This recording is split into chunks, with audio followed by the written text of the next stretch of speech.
Assalamualaikum. Pada sore hari ini kita sudah sampai ke rumah Abang Ferry Wahyudi dengan Ibu Sanan Mak Darwini.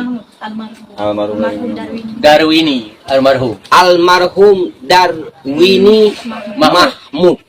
Namun beliau sudah pulang ke rahmatullah, meninggalkan 2 anak beserta seorang suami. Dalam keadaan sedemikian rupa yang sudah kita menyaksikan 2 orang anak ini dengan kediamannya yang begini, di desa Cek Muneng, dusun Tungku Said, Kabupaten Aceh Utara, Nisam Aceh Utara, dalam hal Kecamatan Sawah, ya, Kabupaten Aceh Utara. Namun pada sore hari ini pihak keluarga saya ini,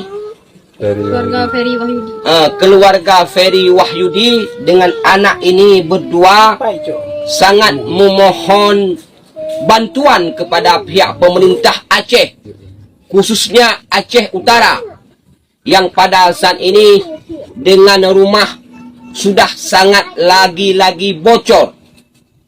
Apabila hujan, anak-anak ini kan berteduh di bawah plastik.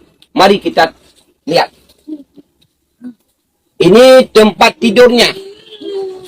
Ini plastiknya ini. Ini apabila hujan, ini semua sudah bocor. Satu rumah sudah bocor. Maka inilah tempat berteduh di bawah plastik ini. Ini kamarnya. Nah, ini kondisinya. Nah,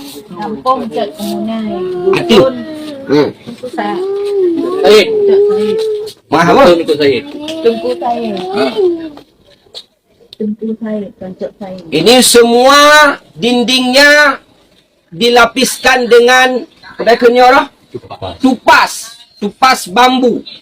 Ya, mari kita ke kamar yang satu lagi.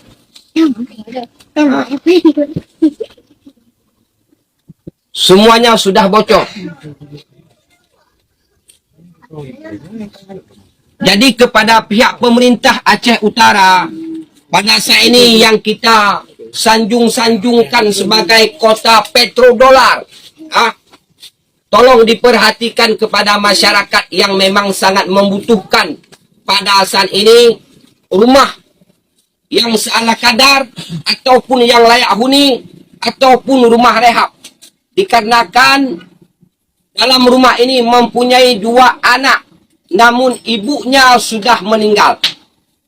Ini yang saya dapat sampaikan kepada pemerintah Aceh khususnya, tolong diperhatikan kepada masyarakat pada saat ini yang sangat memang dalam kesusahan.